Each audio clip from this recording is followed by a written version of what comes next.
Salut tout le monde. Voilà, comme promis, je vais vous présenter ce soir l'interface ISPAPSI. Pour information, ISPAPSI dans cette présentation est connecté à PAPSI 1 et PAPSI 2. Voilà, donc commençons. Alors ISPAPSI, qu'est-ce qu'on voit? On voit qu'effectivement on est en version 3.09. Qu'est-ce qu'apporte aussi qu'est-ce que nous apprend encore cette première vision? C'est qu'effectivement petit problème avec la souris, voilà, que il y a le cadenas rouge qui indique effectivement que pour l'instant qu'on n'a pas les droits d'administration pour modifier les paramètres du pic, qu'on est en mode log pour afficher un maximum d'informations au niveau de la fenêtre terminale.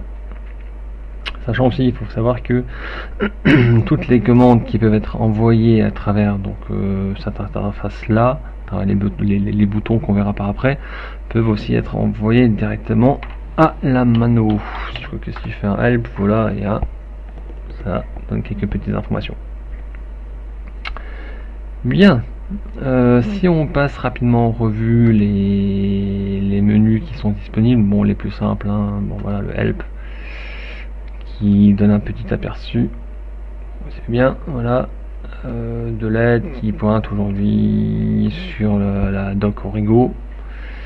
Bon, il y a la about, ensuite il y a la partie file aussi qui permet de sauvegarder la configuration.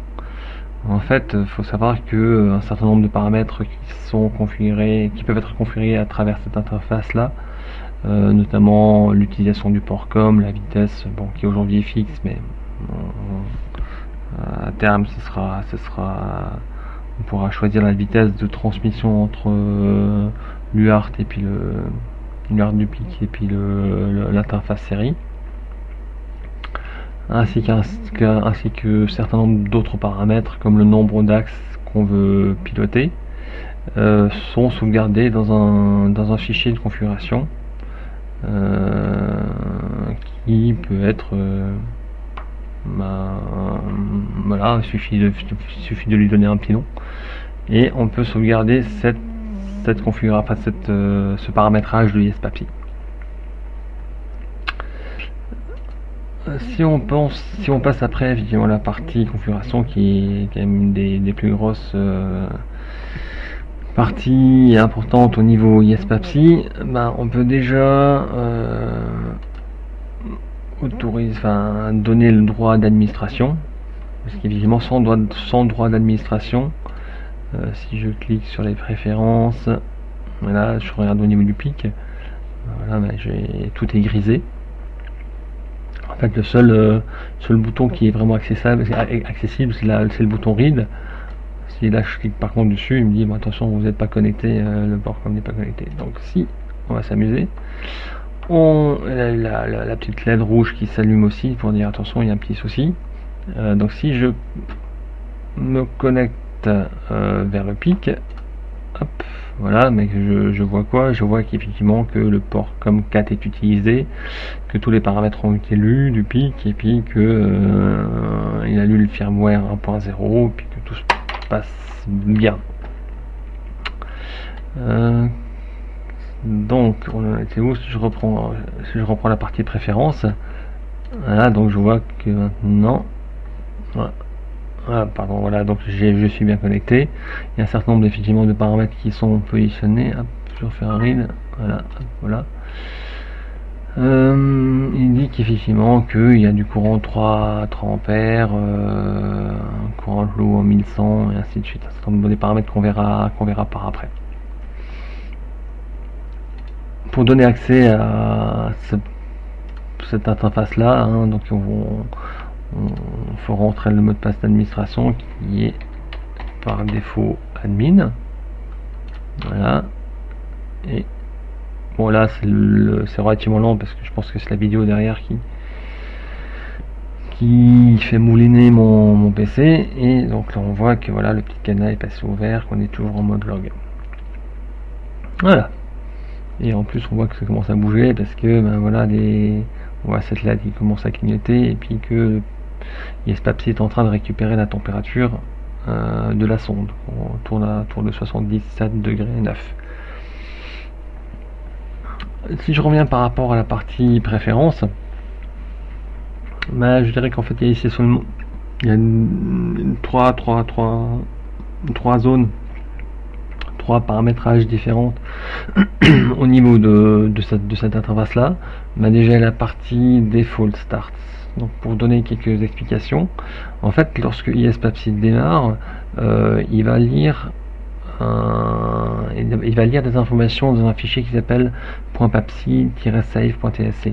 donc ce fichier, s'il n'existe pas en fait lors du lancement de ISPAPSI, sera créé automatiquement, et c'est là-dedans en fait qu'on mettra un certain nombre d'informations qui sont sauvegardées par défaut, qui sont notamment effectivement la langue de l'interface, ainsi que si l'on désire effectivement au démarrage d'ISPAPSI lire les paramètres de configuration sauvegardés dans papsi fichier pfg, ou un autre nom, effectivement fichier .pfg. Donc en cliquant là-dessus, donc ici en yes, c'est-à-dire qu'à chaque fois que je démarre ISPAPSI, automatiquement on va lire le fichier papsi-save.tsc, donc ça c'est transparent pour l'utilisateur, et qui ensuite va nous dire est-ce que oui ou non je dois lire le fichier de configuration pour remettre dans la situation de configuration qui spécifie par exemple le nombre d'axes à gérer, le port com qui est utilisé. Donc en fait un peu toutes les informations qui se trouvent là-dedans. Donc ça c'est plutôt les informations qui sont liées au PIC, hein, qui ne sont pas sauvegardées, si ce n'est, enfin ils sont sauvegardés au niveau du PIC, mais ils ne sont pas sauvegardés en fait au niveau de l'interface ISPAPSI. Ça c'est des paramètres qui sont sauvegardés au niveau de l'interface ISPAPSI et qui sont ensuite effectivement lus lors du démarrage, enfin peuvent être lus lors du démarrage du ISPAPSI si oui ou non on a choisi effectivement de les lire à travers ce paramètre là. Bon, j'espère que c'était relativement clair. Sinon, n'hésitez pas. Voilà, qu'est-ce qu'on peut donc sauvegarder, enfin, qu'est-ce qu'on peut paramétrer au niveau de l'interface? Ben, on voit déjà le type de port COM qu'on peut utiliser. Dans mon cas, donc le port COM4, c'est un port USB, c'est ce qui est spécifié ici. Effectivement, le port COM USB a une particularité par rapport à COM1. Bon, bref, ça c'est. Une fois, il suffit juste de spécifier le USB dans le cas où effectivement on utilise le port USB. Là, la possibilité de modifier le mot de passe, hein, le mot de passe par défaut admin, on peut le mettre son propre mot de passe pour accéder à la partie administration. Donc comme dit, ce mot de passe est sauvegardé en MD5 donc dans le fichier de configuration, donc pas moyen de le relire.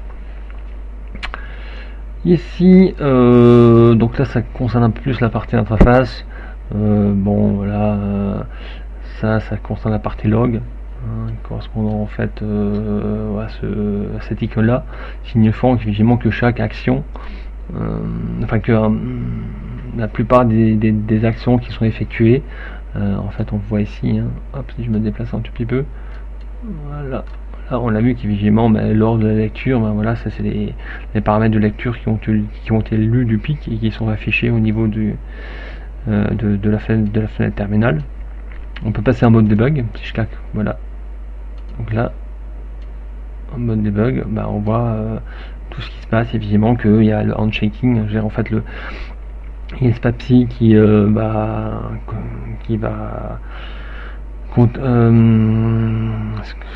envoyer un message vers le PIC pour lui demander si effectivement si celui-ci a quelque chose à remonter. Et puis là on voit que voilà, le PIC nous remonte la température ou le mode high-low, ainsi que la valeur, le numéro, enfin s'il y a un incident et sa position.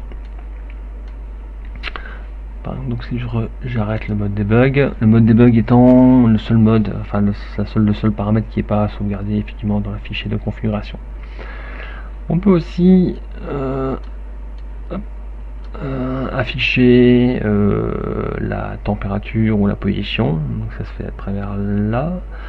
Ici, passer un mode free running, je dirais en fait c'est le ISPAPSI qui va envoyer des informations PIC pour savoir s'il y a quelque chose à remonter. Donc, si par exemple là je dis non, hop, je sauvegarde, là j'ai un petit message qui me dit attention, vous avez modifié un paramètre au niveau de l'interface, donc si vous voulez garder ce paramètre là lors du prochain appel d'ISPAPSI, il serait bien de le sauvegarder, hein, à travers ce menu là.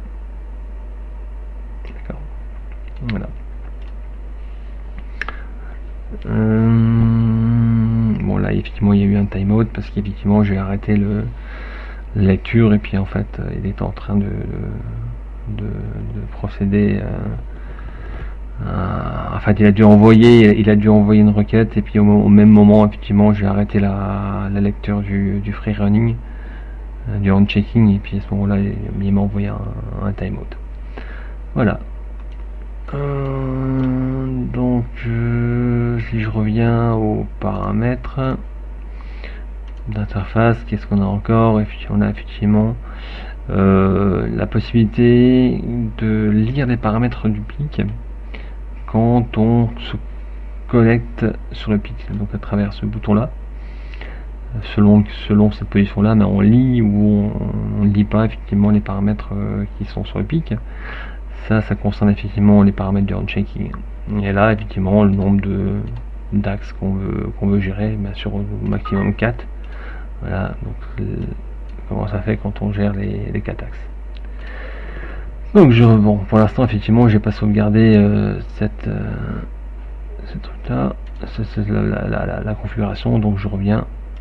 Je peux revenir au début, enfin la configuration comme choisi. Hop. Voilà.